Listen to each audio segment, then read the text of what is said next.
Hello and welcome back to week 3, day 1, and our final and match of the week today. Joining me again, once again, Towie, of course, is going to be CLG going up against Enigma6. So huge things in store, something we've been looking forward to, and obviously no surprise to anybody. Counterlogic Gaming still undefeated, and Enigma6 trying to, in fact, take them down a notch. And we've heard things from them before. Kratos says they are on par with CLG. Looking in here at the CLG roster, this is a mystery to nobody. Frosty, Lethal, Royal 2, and Snakebite, Halo World Champions, and the dominant team right now in the Pro League. Completely dominant, to say the very least. And of course, like we said, going up against Enigma6, and on Enigma6, we are going to be looking at Hook, arguably one of the best players in the game. We've also got Boo Boo Doo Shooter, and of course, we've heard from him before, Kratos. So still great team overall. Taking a look a little bit more in depth at CLG itself, and the most the newest player to competitive Halo scene for CLG, we're going to take a look at Frosty. In my opinion, the best player in the game, by the way. Frosty has proven time and time again just how well he's adapted throughout Halo 5. And he's a perfect fit for this team.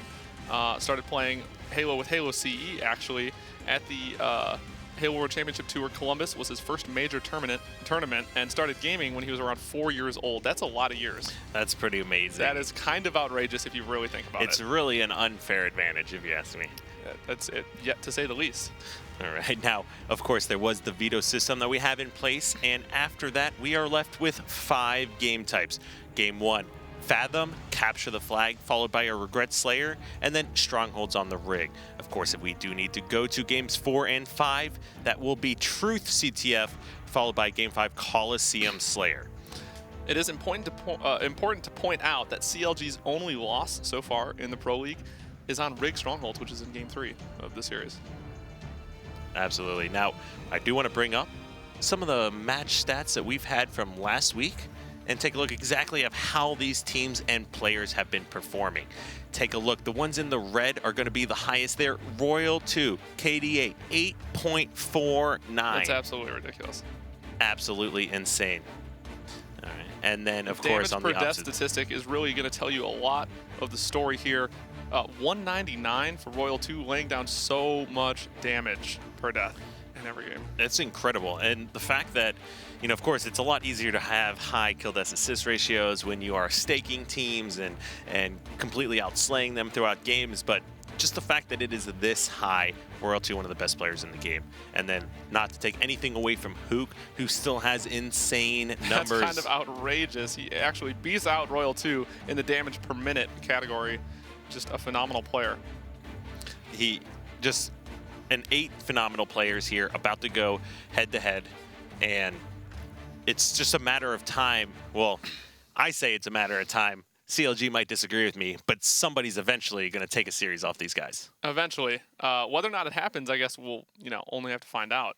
The biggest storyline here, though, is that these teams, well, with a substitute, just played in that Team Beyond tournament. And which team came out ahead? Enigma6. So that was without Royal 2, and like we already talked about earlier, it is a completely different story with different players. You substitute one person on the team, it kind of changes everything.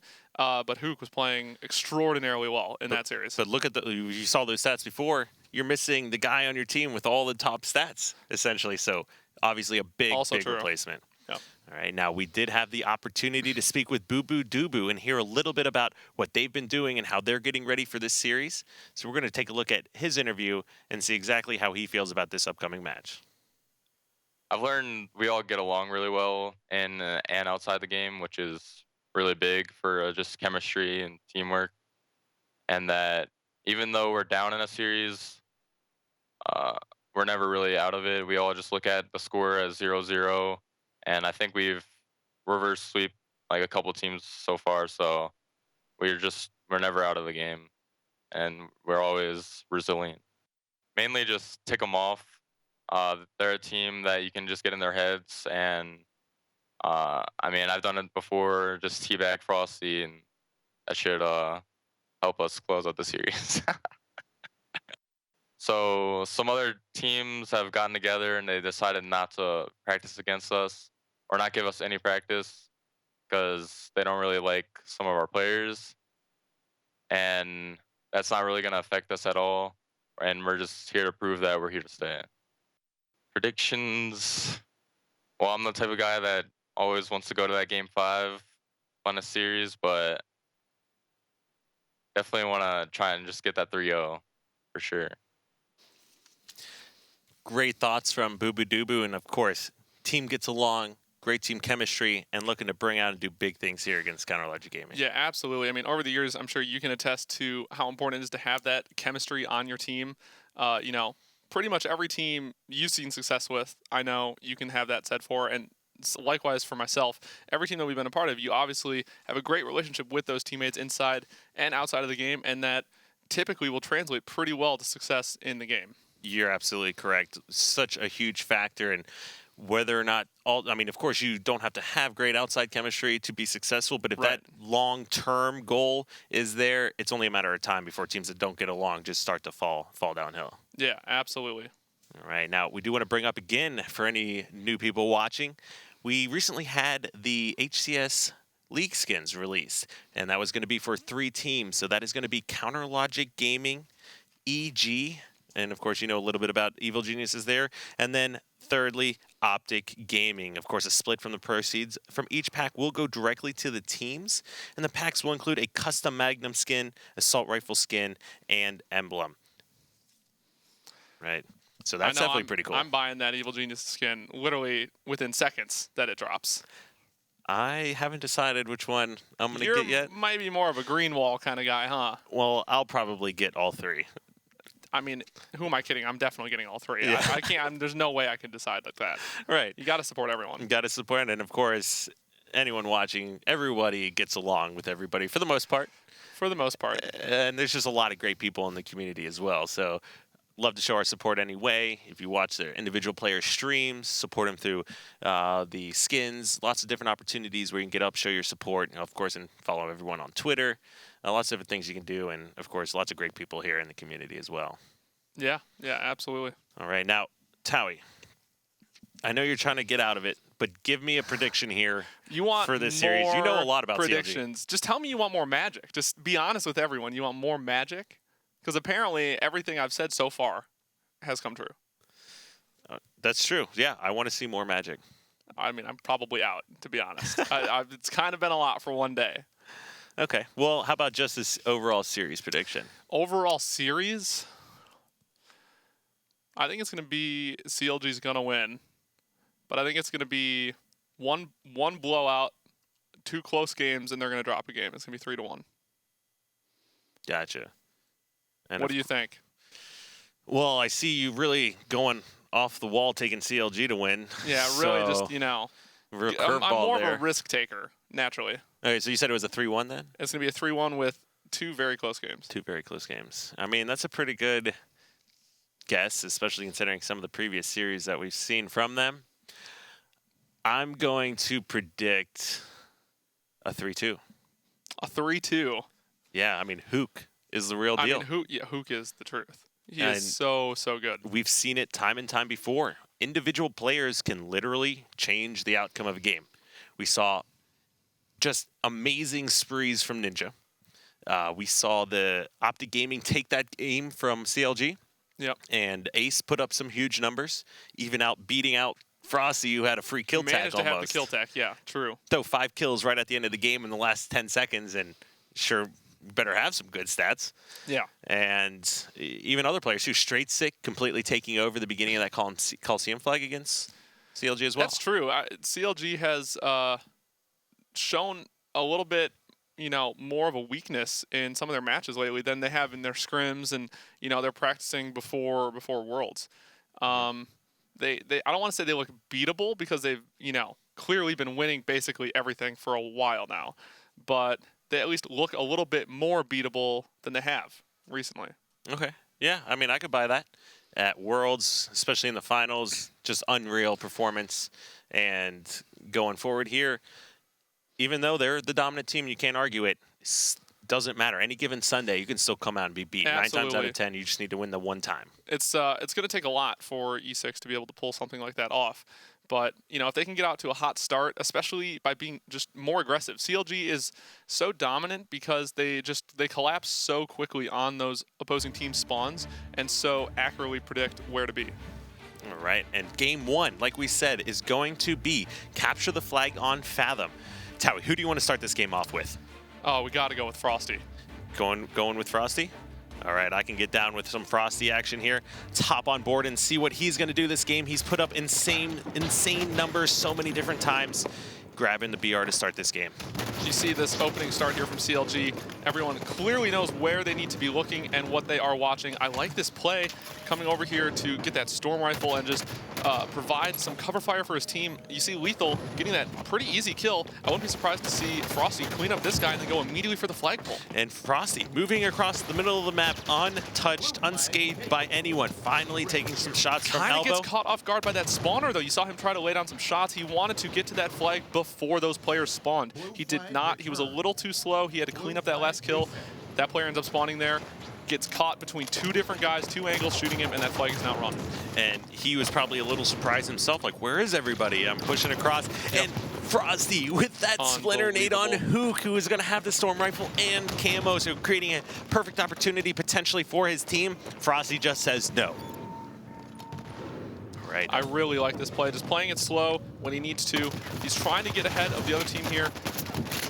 Ends up being taken out, but you're dying at the other team's base. It's a big difference than dying in your base or playing too slow. He plays very, very aggressive, in-your-face play styles, which usually benefits CLG. And what I saw right there was a 1v1 where Hook took out Frosty. Kill, though. That was Kratos with the railgun. I think he might have been top center, but E6 pushing in for the flag here and gets it out in front of the base. And huge play by them. Let's go ahead and who are we hopping on board here with? Well, it seems like CLG might be able to stop this flag. Just as soon as you want to change off Frosty, he gets that perfect and is able to hop in for the flag return. So we might have to stick with him, at least for right now. I wanted to go to the railgun, but he's taken out Frosty with the perfect kill. This is the second time in the first 2 minutes of the game we see him go out of his way for that storm rifle. You can just tell how big a difference maker it is to get onto that flag. And whoa. Great trade from Shooter, though. That's a really, really big kill to get that guy off of your flag. All right, now Hook is doing work as always. Go ahead and hop on board.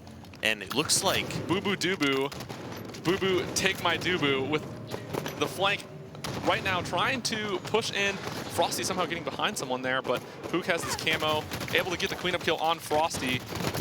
And then he's getting double teamed by CLG. Let's go ahead and hop on board with Boo Boo Doo Boo. He does have quite a powerful weapon combination. Railgun, light rifle, and then he's taken out. Just such a good job again by CLG to 2 players locating that railgun guy, team shooting immediately together, and just getting that kill. And let's find out who ended up picking up that railgun. Looks like everyone is dropping here. Royal 2 staying alive in his own engine, but there's 2 members. It's important right now that E6 does not overextend to try to get this flag. I would imagine someone from CLG trying to push out towards their flag to run a counter cap. They're going to be pushing this through the treehouse side. And everyone is just dying. Everyone is dying. The curse of the casters. Who gets the flag touch, but will probably, by some miracle, no, not going to get that flag toss off.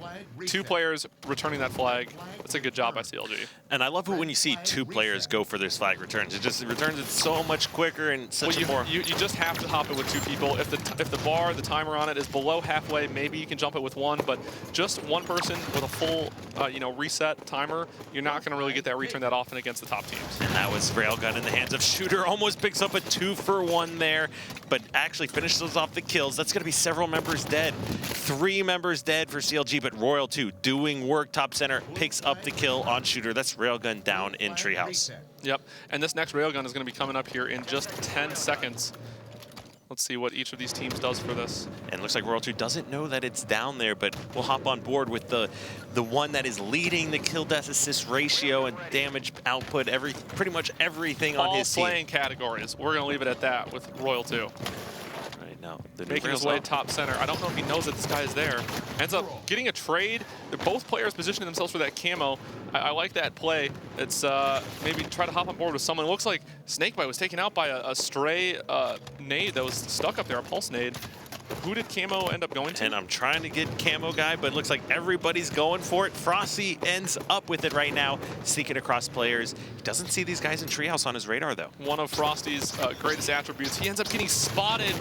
No way. Gets the melee off, but taken out. That Camo is negated. That is such a good job by E6 to be heads up and aware of where that Camo guy was going to be pushing from.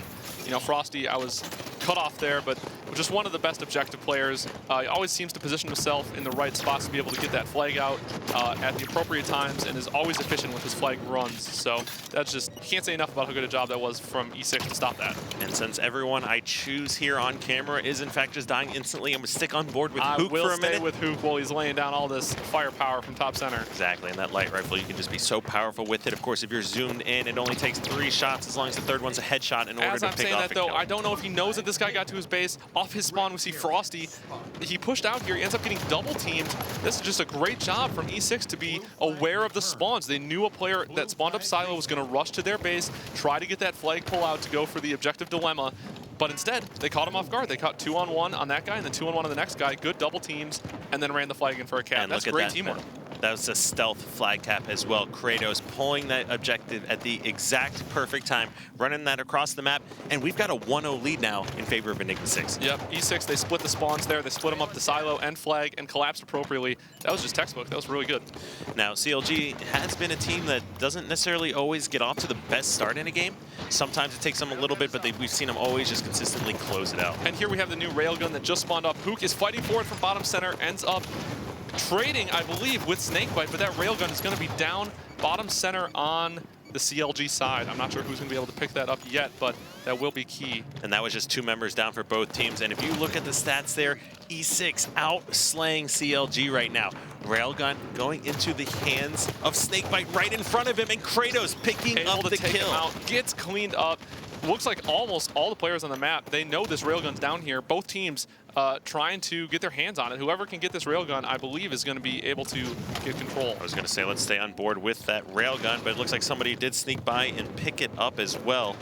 Hook able to get a kill, but it is then, he is also taken down by a grenade. I believe it is now in the hands of Snakebite again. This might be a cursed railgun as Boo Boo Doo Boo takes out Snakebite with the railgun again. Royal 2 clutching up that kill there. 2. And look at that kill feed, 2 light rifles in the hands of CLG. Let's go ahead and hop on board with Royal 2, the slaying leader here who now has that railgun. Yep, this railgun now has exchanged hands maybe 10 to 15 times. We don't really know, but hopefully Royal 2 can put it to work. And he's only got 1 shot left in it right now. As long as he pulls the trigger once with that, he will put that weapon on spawn. So looks like we might finally see the last railgun owner here on this one. Yeah, this is uncharacteristic, I would say, of CLG right now, though. They are getting the flag out, but they don't necessarily have their kills. The flag runner died. They don't have too much control. I'm not sure if they're going to be able to get this flag out. I like Royal 2's play to go for it, but they don't need to overextend for this. This could be a mistake off their spawns. We'll just stay here and to make sure they get that return. Yep, and in 2 fact, players. We see 2 players immediately going for that, hopping on it together. Once again, just good discipline out of E6 to know that they can't afford to go for that one at a time. They have to go together. And 4 minutes left in this game, and we've got Enigma6 in the lead. Rarely past the halfway point. Do you ever see that? Now, yeah, Royal 2 has to be getting a call out right now for a guy in their base. We see Hook is trying to fight, stay alive, ends up trading with Lethal on their generator. Royal 2 dies in their base. This is just great job from applying pressure from E6, being in their face, getting into their flag, making it so difficult for CLG. And even though he was going to die either way, Shooter getting outplayed by Frosty there. And it looks like we did just have a lag out in this game here. So we're going to take a look at that. And that is... That's a 1-0 lead right now. Phenomenal play. I'm not sure how much time is left. That's going to be crucial to do deciding, what each team is going to be doing off spawn here. Is that 16 across the board? Wow. I don't think I've ever seen that. Right when that happened, 16 Never kills ever across all seen players. That is crazy. But there's only a few minutes left. There's like one, maybe 2 railguns still on spawn. The biggest thing to take away from that game, E6, they were more aggressive. They were in CLG's base consistently throughout the game. E6 was playing phenomenally well. It was huge aggression, constantly getting into their base and focusing on the kills that were important, like taking out whoever had the railgun. so many different times. Yeah, and we've talked about this a little bit tonight, but making those extremely small decisions that impact the outcome of games, they were able to do that extremely well. And as we get ready and sorted out for this game, we're going to take a look at some of the replays and highlights here from this game. And there was a lot, especially this first kill on Splinter. What a good job from Frosty there. Taken out from top center. We see Shooter moving in again with the railgun. Just a good power weapon control, I would say, from E6 too. It absolutely was. There really isn't anything bad that you can say about Enigma6 there. You know, this is a team that is so momentum-based, and if we're looking at going into the extended game one, for lack of a better word, and of course we do apologize. Sometimes these things do happen for the players. Could be in any number of different reasons. Sure.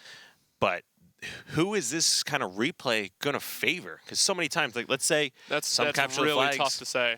Like there's been replays with less than a minute left in the game, and sometimes like you would have an entire team just hide in the back of their base, you know, playing the I would say it's gonna be very tough for CLG with the limited time that they have to work with in this replay. You know, especially with E6 making like I said, those just small decisions like, you know, multiple people hopping on the flag for the return, making sure they're aware of the spawns. You know, when CLG was split spawning, they had two guys come up on silo, and then we saw Snakebite push off silo towards his base to try to play defense, while Frosty pushed out of their base towards the other team's flag.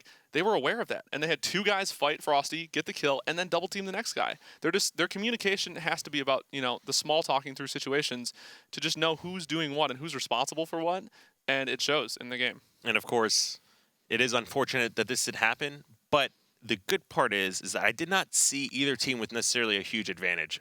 Besides, obviously, Enigma6 it was a winning 1-0 lead. It was certainly a very, very close game. But railguns, camos, map positioning, although I feel like maybe it was in favor of Enigma6, wasn't a game-changing right. as I gave an absolutely. example. It's not like they were holding control or anything was about to happen or anything like that. You know, E6 was doing a fantastic job by just, you know, they were setting the pace of the game. They were in CLG's base and forced them to kind of play off what they were doing instead of doing what they wanted to do.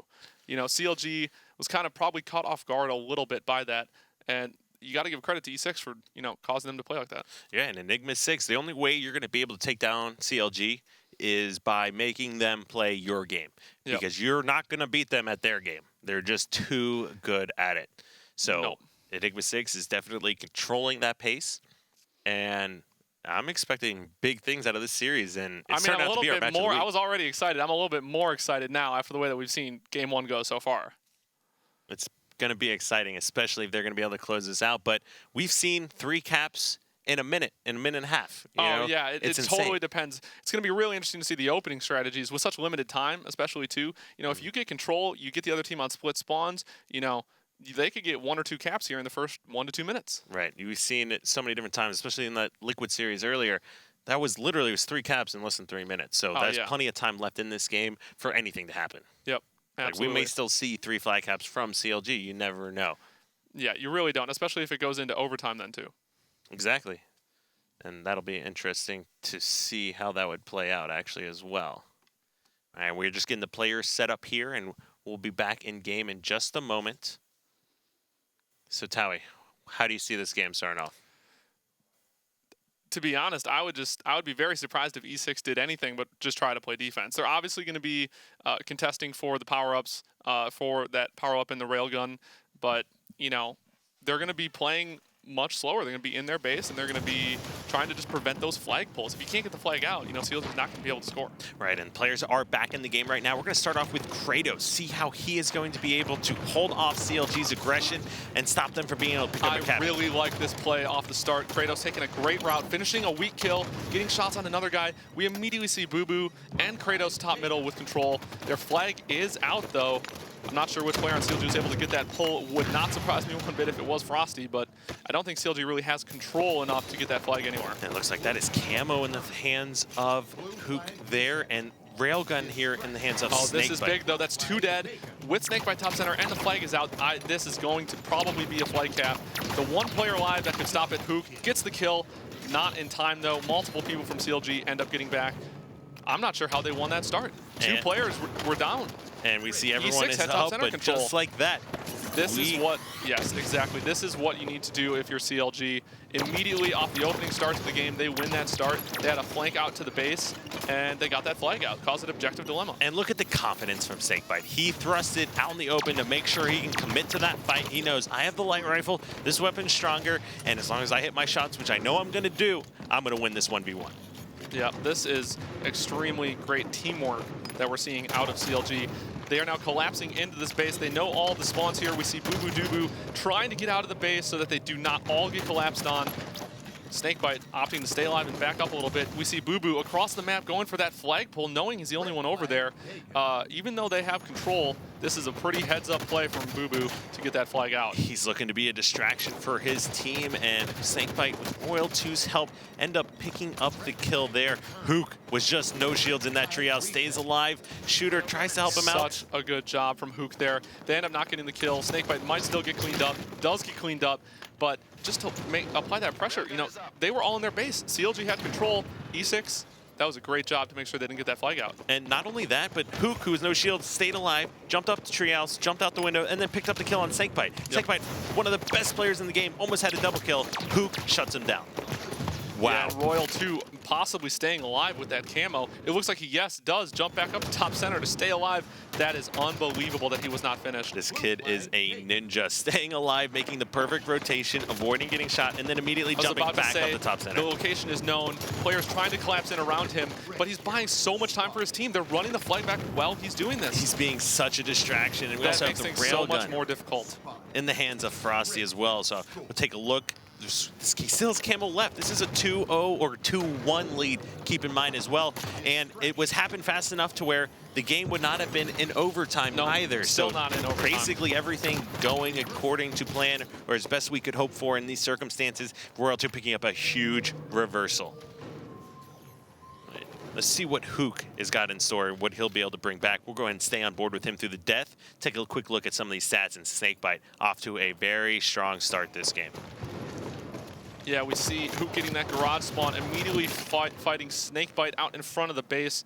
Just, it's pretty difficult when you keep spawning into fire to be able to do too much. CLG is doing a good job of forcing these spawns here. They're able to, not finish that kill on Lethal. TJ staying alive, wisely backing down as his teammates are probably going to push into the base for this flag, I would imagine. They want to make sure there's no spawners on that flag. We see 2 players from CLG into the garage there. Hook taken out. You got to imagine they're going for this flagpole. That's 2 dead now. And look at this bait and switch that we're seeing.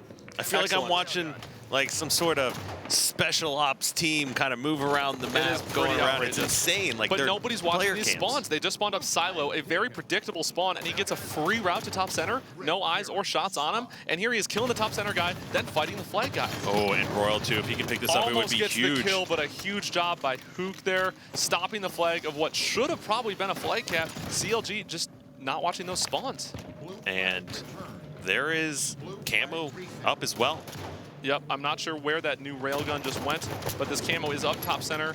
I believe it was burned. Kratos just had it. It was on spawn. It looks like CLG did a good job, even though they didn't have control of making sure that camo wasn't put to use. And staying on board with Hook here just to see what he can do, controlling this top center. The railgun is still out, and the flag in the hands of CLG right now. So we are looking. That's 2 dead though for CLG. This is going to be a good opportunity for Shooter to try to run the flag. I think Boo Boo he just died, but he might have had the railgun. It could be down in the base. Just such a great job by CLG. End up giving up the cap, but they are going to give up that cap, I believe, to have control and run the flag immediately. I was about to say, I believe they were, if we had the communication, we could tell they were probably going to allow that flag to go in so they could keep control and then all come back to secure the final flag cap. And you saw the little note pop up. They need 3, E6 needs 2, and just like that, we were talking about this game, you know, as it was going through that restart. Talk about different paces of games. That was the momentum swing, I guess, that and CLG needed to overtake them that game. So we can definitely go ahead and take a look at some of the replays and stats that we've seen from this game and exactly who was doing work. Yeah, you can't say enough about the start here. Hook with that camo, trying to hop in for the return, knowing he was the only player there, but CLG wisely double teams him and runs that flag in. That was just amazing play from Counterlogic Gaming. I was not giving them the benefit of the doubt, considering how the beginning of this first game went on Fathom, but just like that, they turn it on and just put up really impressive performance. Yep.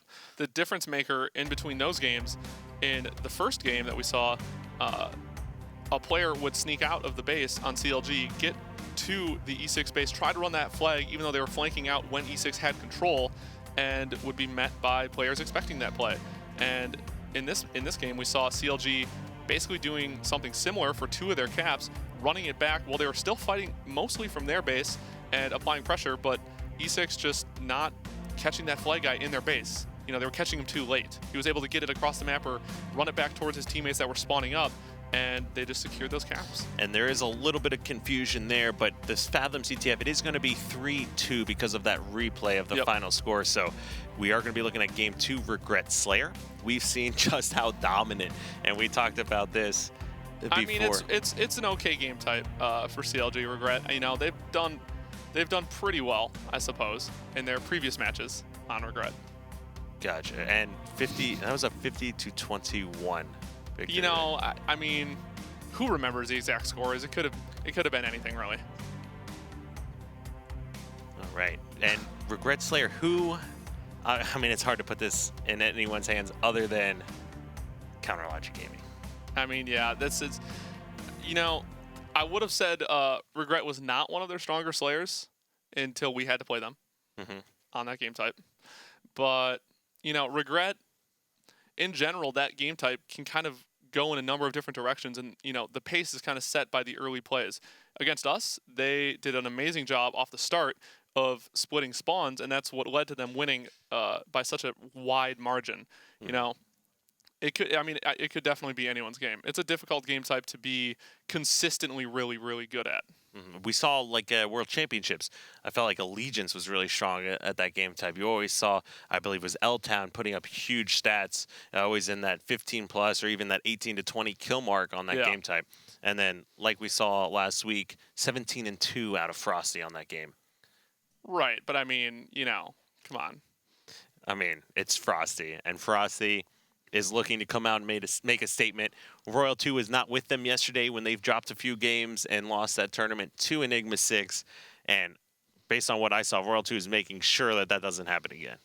It sure seemed like it. I mean, night and day difference from the efficiency of their flag runs there between the first game and then the second game continuation.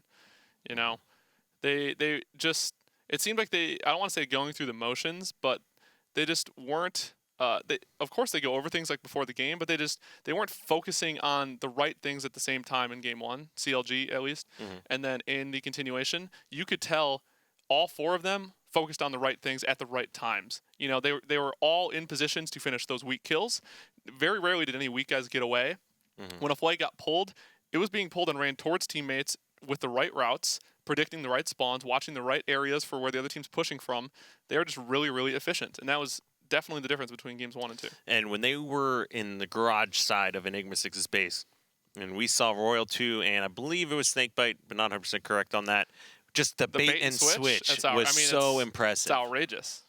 Both those guys just darting back and forth. How are you supposed to finish those kills? It's amazing. And not only that, but they were behind garage, and still Royal 2 poked out to finish off the kill as Enigma6 was hiding in the window there. So not even expecting them to commit that much to the kill, but they're baiting and switching back and forth and still committing to make sure they finish as one-shots. Yep.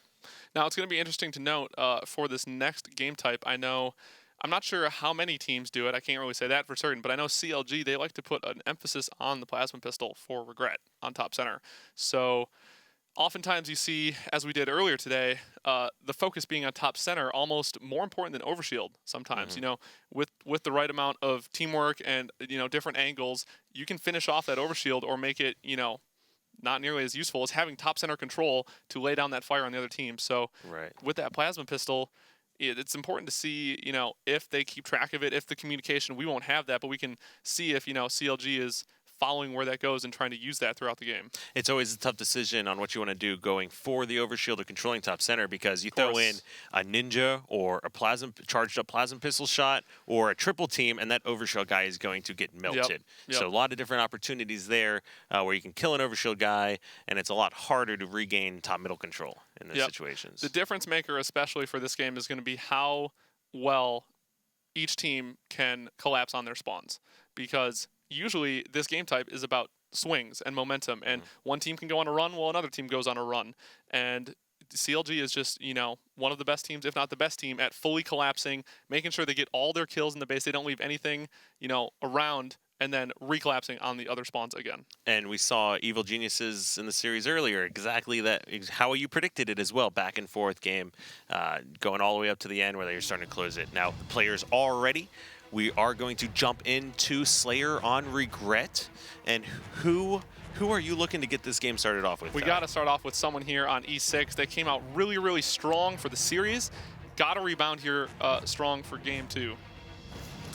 All right, and let's go ahead and hop on board with Boo Boo Doobu. We heard from him before the series started. Interesting strategy from CLG. Nobody going immediately for that overshield.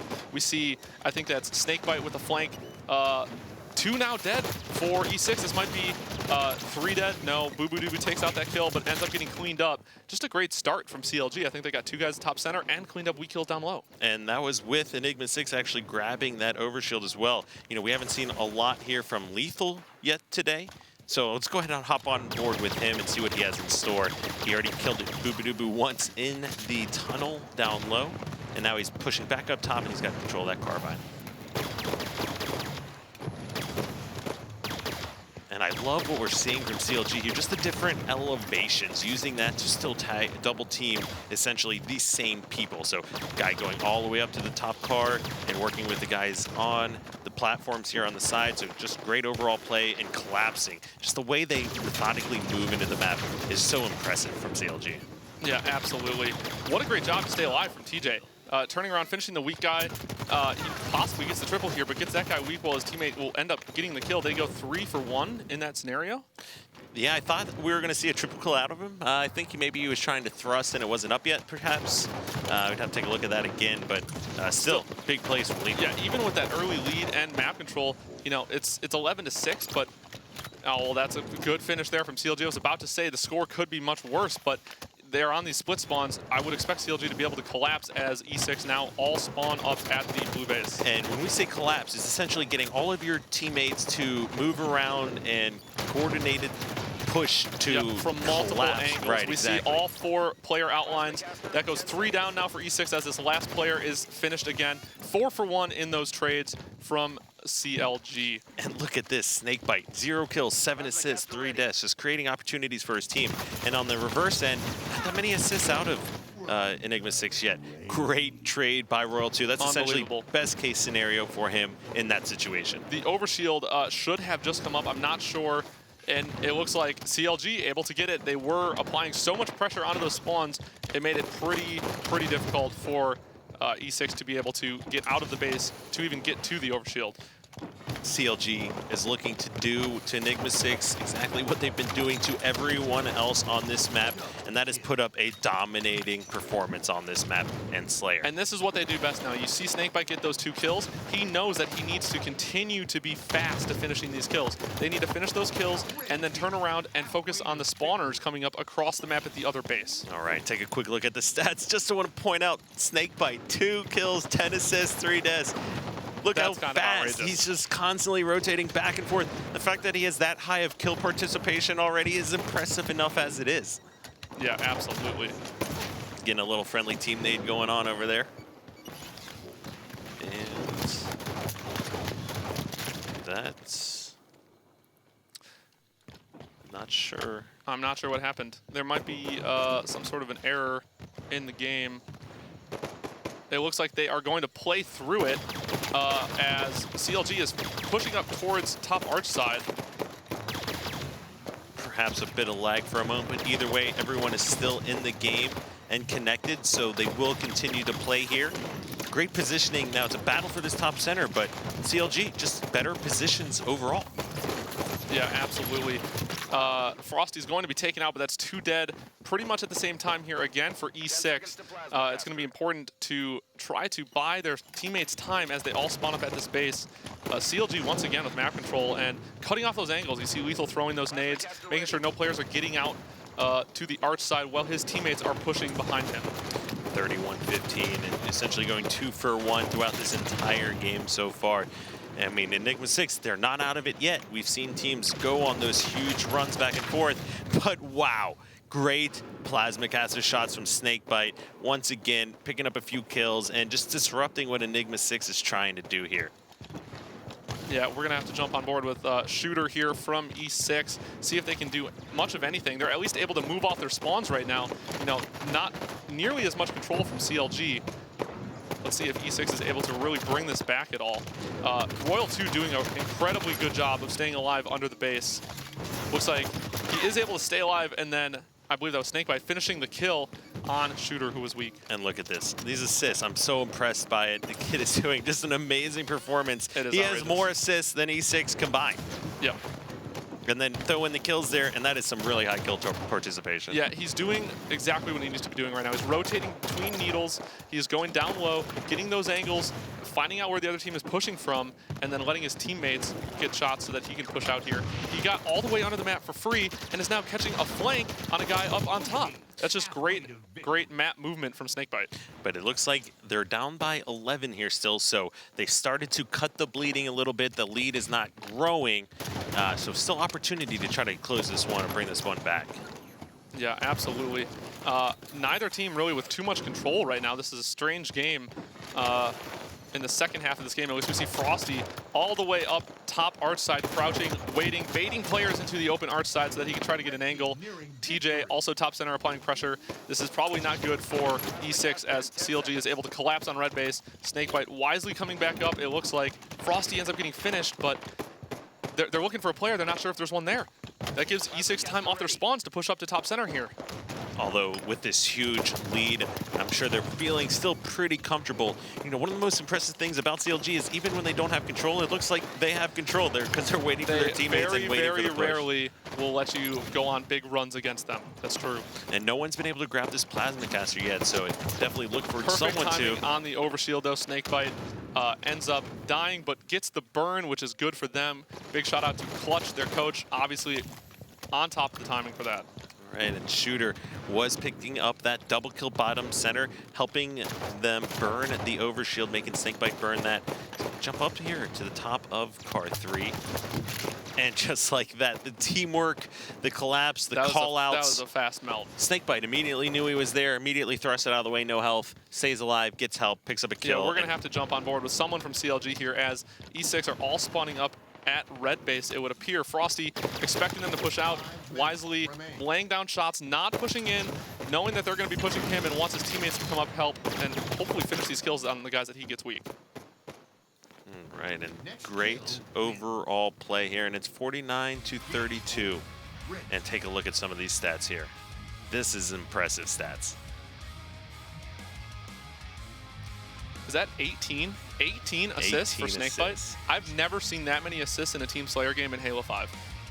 I may have seen it, but in a top-level professional game like this, he went positive. He went 10-8.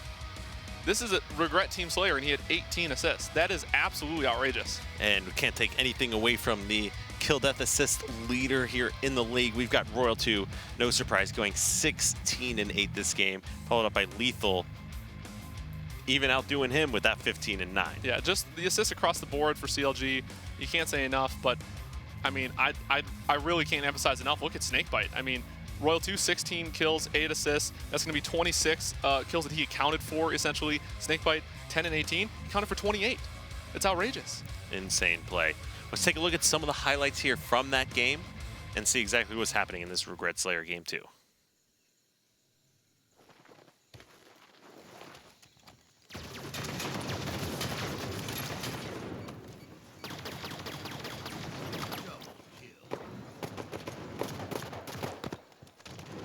And this was 34-21, and they almost started to make a comeback, but just too many clutch plays. Almost, yeah. Just, I mean, you saw it. It was off the start of the game. It was all at the start of the game. They got control. They set the pace of the game. They had them on split spawns. CLG just did what they do best. And the one, maybe two times where they didn't really have control, you saw them in a standoff where they were just constantly going for that bait and switch, grabbing different angles where one was car 3, while another one's car 2. And even all 4 hiding in one base, just staying alive, not poking out, so that Enigma6 has to overcommit to try to get those kills. And if you can get a trade when your team's off spawn, that's best case scenario there. Yeah, I mean, that is honestly what CLG does best, is when the other team has control, they make it so difficult for you to get that lead on them, go on runs against them. Every kill is a difficult kill, you know? They make it a lot easier for those players that are already dead and spawning up across the map to come back, either regain map control or help their teammates still in the base, because it's so hard to kill those guys that they're getting collapsed on. I agree. Now, that is a 2-0 lead now here for Counterlogic Gaming. Game 3 is going to be Strongholds Rig. And if we talked about this, before the day got started, this is the game type that CLG has dropped to Optic Gaming. It is the only game that they have dropped out of all game types in the Pro League. And that's incredible. Yeah, I mean, one, that says a lot about CLG, but two, hopefully it says a little bit about the way the series could go. I agree. That game 2, they did end up running away with it, but like we've said on Regret Slayer, it happens sometimes. If you can't get off that spawn cycle. That's the nature of the game type. If they play that 10 times, you could see the same exact score in the favor of E6, depending on a number of things. But, we've seen E6 come out down 2-0 in a series before and end up winning. That's true. We have seen the reverse sweep from them before, and I believe that was on Team Envious of all people. Yep. Yeah, so they know it's possible. Mm-hmm. If you're on that team, if you're part of that call, you just gotta try to slow things down, and you can do it. It's just one game at a time. You just gotta win this game. We're just gonna focus on Rig Strongholds and nothing else, and take it from there. All right, and we are getting the players ready, and we'll hop into this game in just a few more moments here. So, last game of the night, match of the week. Mm-hmm. Are we predicting a 3-0 now at this point? Oh, no, I mean, I can't change my prediction. I don't know how you feel about your authentic prediction, your authenticity as a person, I'm going to stick to my predictions. I'm going to say 2 close games, 3-1 CLG. 2 close games and 3-1 CLG. Okay, so that means, obviously, you need Enigma6 to take this one home. Need it pretty bad. Good deal. Well, Strongholds on the Rig, Game 3. And, of course, lots of great improvements to this map as well. Yeah, absolutely. This game type now is at the highest level played. Similar to Eden, it's about the right rotations. It's a lot less about holding that basement and nest strongholds, and more so about making the proper rotations based on spawns, based on map control at the time, and it's all going to focus around that camo that we see here and the railgun that spawns again every 2 minutes. All right, now we saw some huge things. I really liked Snakebite and what he was doing this game. Love to jump on board with him, see exactly how aggressive he's going to be in this game, and what kind of pressure he's going to put on Enigma6. Immediately jumping across bottom center. I love that route from Snakebite. They're catching 2 players off guard and going immediately for this basement stronghold. And although he gets taken out, he's helping Royal 2 start that capture on basement, who has the railgun. Throwing that warning shot out there, and that scatter shot railgun in his hands right now, and he is just pushing. Immediately, they are forcing them to spawn up here at Carbine while they have the power weapons. A great trade out of Royal 2 in that scenario where he is absolutely one shot. We'll see. CLG manages to get the kill on him, and both power weapons are going to be down over here towards the barrel side of the map. Based on the player cams here, it definitely looks like Enigma6 is going to be able to grab those, but Royal 2 quickly collapsing on that, and that is a triple cap for CLG at this time. Unsurprising off the start, especially with the power weapons for them to be able to get that triple cap. It's so important right now for E6 to just stop the bleeding. They have to try to get one of these strongholds and then base their plays off of that. They cannot continue to split up. And that was just Enigma6 not knowing where CLG was pushing from. They all came from barrels, so they weren't necessarily anticipating to be flanked like that, but Royal 2 running up right behind them, picking up some kills. Now, we did have the hill move over, but it is back in control of CLG.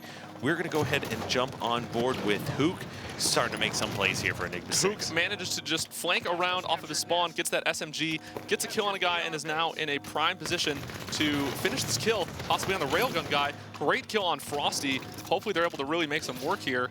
It seems like he has railgun and scattershot. Gets the kill on Royal 2. Unbelievable. He manages the kill on Lethal, the double kill. If he gets the triple kill, I would have lost my mind. What a play from Hook. That's a way to get back to the game real quick. And that's a little bit of uncharacteristic play we see from CLG. Like, the Hook was no shield, and another great shot, rail. don't do it again. And that was great play from Hook, because CLG, they knew he was there one shot. Like, Frosty had just seen him and could have potentially still had him on death cam. Manages to get the stronghold because he bought so much time and was just causing so much attention from CLG. They get the triple cap. That's so much time now going in the favor of E6. CLG really had to cut the bleeding, was able to take that BR-based stronghold now, as we see Frosty at barrels trying to apply some pressure so his teammates can take that stronghold and then push here to help him. Just a great job there, though, from E6 to get back into this game quick. Everything that we're seeing out from Frosty right now is impressing me. Great map movement, great railgun, great shots, angles, everything. That was phenomenal play control. Sure, but as we say that, it's so important to point out, E6, they rotated appropriately. They gave up basement there. They knew CLG was focusing on that. They said, okay, we're going to take BR base. They're going to keep 2 strongholds, and they're still accumulating time. They are. However, Nest looks like it is starting to go down. Players trying to contest it, but whether or not they'll be able to stop it, we don't know yet. Let's take a look here. Dubu was able to finish the kill on one guy. There were 2 CLG players there, though, going for Nest. It looks like they are defending this Nest stronghold extremely well. E6 not really making the rotations over towards basement. Wow, Snakebite almost jumping off the map. Should have died there, but pulls out the only play available to him in order to stay alive and grab kills. That was 3 kills there for CLG. And not only was it 3 kills, it was 3 kills that were spread out across the map. We see E6 making pushes in different areas. They're not focused on the same thing at the same time, making it much more difficult to break a setup. And Frosty with the railgun, just running around, picking up kills. Snakebite doing everything he can to just focus on literally every member of Enigma6. Yes, we see them pushing for this triple cap. This is what CLG does best, especially when they're predicting those spawns accurately, making it so difficult on the other team. Oh. Lethal picking up a kill on Hook. That's going to put Scattershot down as well. CLG still holding 2 strongholds. Yep. New railgun is spawning as well. That's going to go in the hands of Enigma6. Yep, Dubu just picked this up. I was about to say, if they want to get back into this game, E6 needs railgun control and needs to start getting their slays. Dubu grabbing a quick railgun there. This is big. That's 2 dead and camo. He needs to stay alive here. He's trying to. Lethal should be looking for him. Wasn't able to pick up the kill. They still know he's here, though, so look for a great jump off of that little ledge. Gets the kill. If he can contest this, this would be huge. 2 dead. He needs his teammates to come help him. Unfortunately, he's taken down. CLG able to take that. That was still such a good play out of Boo. And none other than Royal 2 is going to be the one to shut down Dubu there. And that was Enigma6's opportunity to get right back into this game. Camo, rail, getting control of that BR base hill as well. Fantastic play. Yeah, you can't say enough. Right here, Royal 2 doing an excellent job, being patient and only pushing out when he needs to. You know, he was kind of baiting that stronghold, waiting for calls from teammates. Definitely playing a little selfish when you have this power weapon, but that's what you got to do when you have the advantage in the strongholds. You know, you can afford to play patient and selfish and get your slays because they need to take those strongholds from you. An 82-32, 50-point lead now for CLG. Enigma6 is running out of time and opportunities to go ahead and get back into this game. Yeah, absolutely. We see Royal 2 again playing patiently here, taking a look at the other players. It looks like E6 has a bit more control. Dubu and I believe Shooter are able to take Nest, while 2 other players on their team are taking basement. So they are able to flip the map. Royal 2 was the last kill. This next railgun is going to be very, very important. They need to secure railgun control if they have any chance of winning this game. I mean, they do have control. 10 seconds until that spawns. Looks like PJ, that's going to be Snakebite there. We see the CLG players already waiting. They're willing to give up the time. They don't care. This railgun is more important. They're just going to wait it out with that top rail control right now. And Snakebite didn't take down a little bit early, however. Royal 2 I like the play, though. He was able to push in, keep them from pushing for the railgun, and now we see Frosty with that new railgun. Picking up another kill there. Looks like Dubu's trying to contest this basement hill, but there's just too many people there for him to do that. A great job there, though. We see E6, they made that proper rotation. They knew they were never going to be able to stop that basement stronghold. They rotated properly to BR base and were able to take that. Still have 2 strongholds and are accumulating time, even though Frosty is getting these slays with the rail. And that's also camo going in the hands of CLG as well. So Although they have control, this is not the best case scenario. That was a big play, though. I think they just got the reset on Nest. It looked like CLG was going to try to take it. It ended up getting stopped and then reset. Now with the triple cap, E6, this is their opportunity to really get back into the game. It's Shooter moving to top rail. He's hoping to apply some pressure here. He sees players pushing below him. A great job to play a bit more patiently, hopefully try to finish a kill. 2 guys take him out. Wow, and just like that, I'm not sure how all 4 went down. He was fighting 2 guys. How did everyone else die there? They just had the triple cap. That has to come down to communication on who is watching what, and people need to know what position they need to be in to force spawns. You think they're going to get back into it. You think they're making the right plays, and CLG is just 1 step ahead of them. Now, Hook did just pick up a ground pound on Snakebite. Snakebite, always the first one to push out, so impressive there. Yep, this is it, though, for E6. We see them make that rotation properly to basement. They just took Nest. The last stronghold that they need, they are going to lose that. If they can manage to retake Nest, they can possibly still get in it, but I don't think there's enough time. Yeah, CLG manages to close it out. Those rotations were so fast, so hard to follow at the end. Players just moving lightning quick to make those right rotations based on spawns. And what a fantastic performance once again from CLG. You know, we saw great things out of Enigma6, so we can't take anything away from them. Hook doing absolute work and even picking up a few outplays, in my opinion. Yeah. And just looking at these stats once more, 7 captures out of Lethal, 13 kills, 17 from Frosty here. And then on the other end, Hook doing what Hook does, 15 kills. We can hop in, take a look at some of the highlights here from this game. And I'm sure we're going to see a lot of railgun kills because that weapon was quite powerful this game. A lot of railgun kills. This was the opening play from Snakebite that led to them getting that triple cap and early lead. Once again, a great start from CLG. We've seen them in the replay there from Game 1, the continuation, and Games 2 and 3 with great, fantastic starts that led the way for the whole game. And Hook with that railgun kill, and then that double kill scatter. That was my favorite play right here, this entire spree that he put on. Hook is the truth. Frosty, of course, loved this work out of him. When you play on those higher sensitivities, gives you a lot more mobility and things you can do, especially different angles vertically wise. So being able to just jump around, grab on all the different ledges, jump up above players' heads, and that is going to do it for that series. CLG coming out, once again, proving why they are the best team in the league. Another convincing 3-0 series win. Just highlighting in the games once more. Fathom capture the flag, 3-1.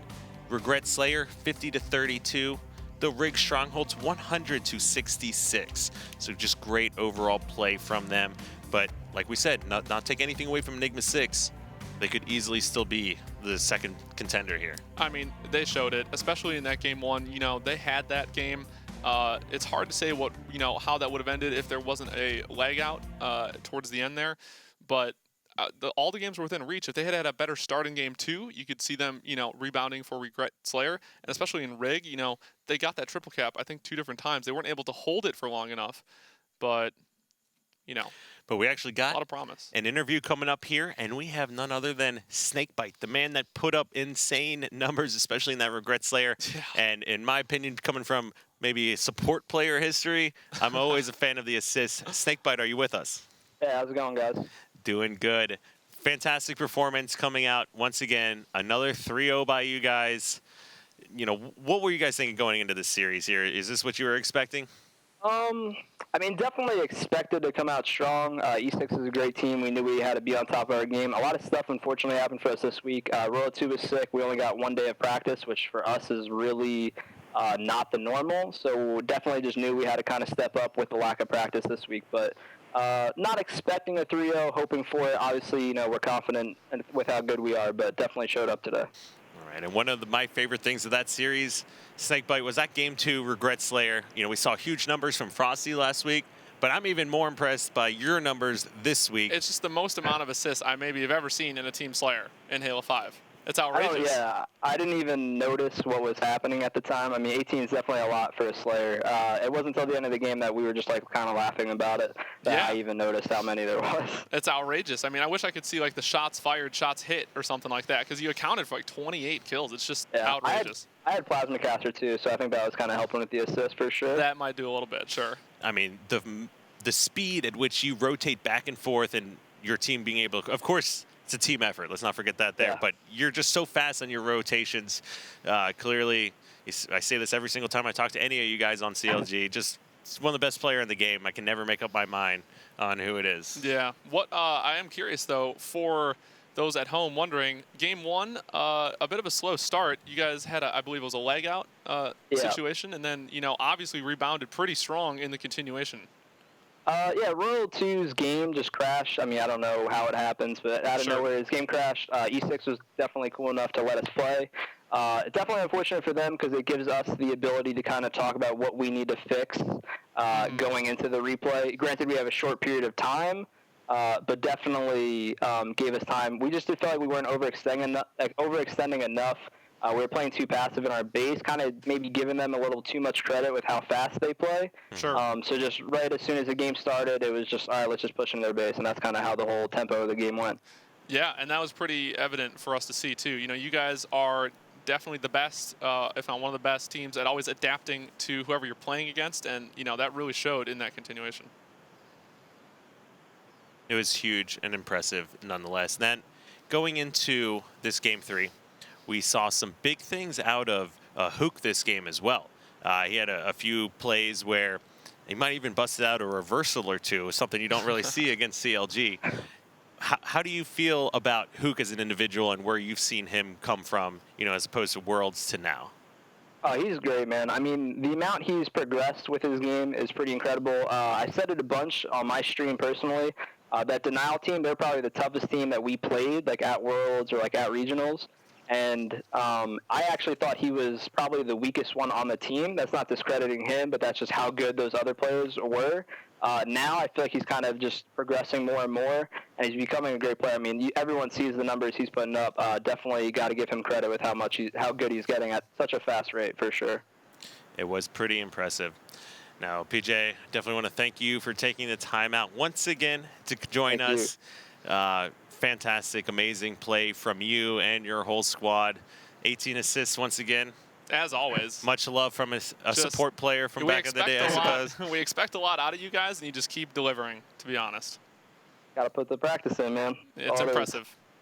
It really is. Thanks, guys. Yeah. All right, have a good one. Thank you. Good luck tomorrow. Well, you heard it there. Got to put the practice in. And what impresses me the most about him is he didn't even know that he had 18 assists until the game ended. Yeah. He is just focused 100% in-game, in the moment, and doing whatever he possibly can to help his team secure the win. Yep. You can't say enough just about the routes that he was taking and, you know, his positioning to just lay down that, you know, cover fire. Like, we saw him move from needles down throughout, you know, bottom middle on regret there up to, you know, where the plasma caster spawns, and he had a perfect flank on a guy, and he was just laying down all those shots. I don't know. Just great positioning. Really from everyone on the team, but we watched Snakebite so much that game. Clearly, 18 assists is outrageous. And, of course, that is going to do it for Days 1's games. Let's take a look at the current schedule of what we just saw and what we have going forward.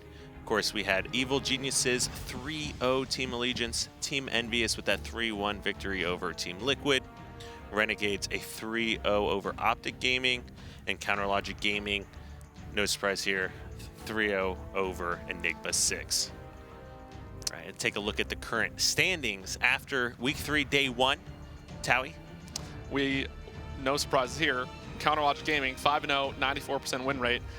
Envy hanging on to second. Renegades tied with them in second, both 70% win rate. EG moving up, now 3-2 with that 56% win rate. Right, of course, Enigma6, we saw them just fall to that 2-3 now, and of course, not picking up any wins against CLG is going to hurt that map win percentage. Allegiance in 6, and then finishing off, and the teams currently, worried as far as relegation and things going forward. We have Optic Gaming at 1-4 and Team Liquid at 0-5. Right, and taking a look at tomorrow's schedule, we are going to start it off with Renegades versus Counterlogic Gaming. That is one way to start off a night. We have a second place tie essentially right now, yep. Renegades and Envy. So Envy's also got Evil Geniuses coming up. So one of these teams. These are some matches. We got Liquid versus E6 there with the number 2 slot. Optic versus Allegiance. I'm excited for all of these matches. There's storylines between all of them, especially I want to see how Optic can rebound. You know, I really want to see them deliver in this Allegiance match. And then we have Envy versus EG, my team, match number 4. That's going to be a good series. It is going to be absolutely insane. And one I cannot wait to see, especially after hearing from Lunchbox and things and what they're doing to get ready now. And last week being that wake-up call, of course, with the adversity that they're dealing with. So big matches in store for tomorrow. We definitely want to thank everyone for tuning in. If you want to follow the action and participate, join the conversation, absolutely go to proleague.com/Halo. You can see the standings, schedule, and much more. Of course, the VODs will also be there. Now, you saw Team Liquid and Optic Gaming in those red lines on the standings report. Yep. If you want to participate in the HCS Pro League and test your skills, you can play against these players. We do have the open circuit going on. Of course, you can sign up for that at esl.gg/HCSNA open. So if you want to do that at all and see how you fare against these best players, or even have some of your games casted by players like myself and Towie, you can head over there and find out all the information you need and actually get signed up and get that taken care of as well. Of course, join the conversation on Twitter. We've got @ESLHalo and #HCS, and we'll be able to take a look at your tweets as well. And pretty much a fantastic day here today for us. You summed that up very, very well. Appreciate that, Towie. Well, pleasure always casting these games. I love the matches, and I can't wait for what we have in store tomorrow. I'm just so glad I get to be here. It is. This is amazing. It's an honor. And it's an honor to cast with you. Nice. All right. Want to thank everyone for tuning in, and hope you have a great rest of your evening.